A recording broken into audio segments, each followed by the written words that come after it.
Hello everyone. Welcome to Sanmarga classes ಕ್ಷೇತ್ರ ಗಣಿತ ಅಧ್ಯಾಯದ 7ನೇ ಪ್ರಶ್ನೆಯನ್ನ ಗಮನಿಸಿ. ಸಿಲಿಂಡರಿನ ಪಾದದ ತ್ರಿಜ್ಯ r ಹಾಗೂ ಎತ್ತರ h ಆಗಿದ್ದರೆ ಅದರ ಮೇಲ್ಭಾಗ ತೆರೆದುಕೊಂಡಿದ್ದಾಗ ಮೇಲ್ಮೈ ವಿಸ್ತೀರ್ಣ ಕಂಡುಹಿಡಿಯುವ ಸೂತ್ರವು. ಆಯ್ಕೆ A 2πrh, option B 2πr into r plus h, option C πr into 2h plus r, option D pi r into r plus h. So ಇಲ್ಲಿ ಒಂದು ಕಡೆ ತೆರೆದಿರುವ ಅಂದ್ರೆ ಮೇಲ್ಭಾಗ ಇಲ್ಲದೆ ಇದೆ ಅಲ್ವಾ. ಸೊ ಸಿಲಿಂಡರ್ನ ಒಟ್ಟು ಮೇಲ್ಮೈ ವಿಸ್ತೀರ್ಣವನ್ನ ಲೆಕ್ಕ ಹಾಕ್ಬೇಕು.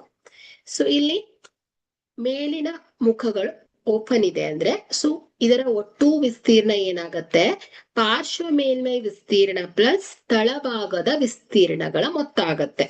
ಸೊ ಇಲ್ಲಿ ಪಾರ್ಶ್ವ ಮೇಲ್ಮೈ ವಿಸ್ತೀರ್ಣ ಏನ್ ಹೇಳಿ 2πrh ಪ್ಲಸ್ ತಳಭಾಗದ ವಿಸ್ತೀರ್ಣ πr². ಸೊ ಇವುಗಳ ಮೊತ್ತ ಈ ಒಂದು ಆಕೃತಿಯ ವಿಸ್ತೀರ್ಣ. So 2πr plus πr². So ಇದು ಎರಡರಲ್ಲೂ πr ಕಾಮನ್ ಇದೆ. ಸೊ ಇದನ್ನ ಹೊರಗಿಟ್ಕೊಂಡಾಗ ಸಾಮಾನ್ಯ ಅಂಶವನ್ನಾಗಿ ಹೊರತೆಗೆದಾಗ ಸೊ πr ಇಂಟು ಇಲ್ಲಿ ಬ್ರಾಕೆಟ್ ಅಲ್ಲಿ 2h ಪ್ಲಸ್ r ಆಗತ್ತೆ.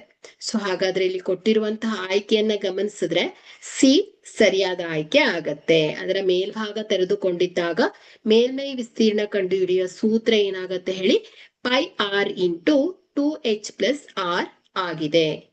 Thank you.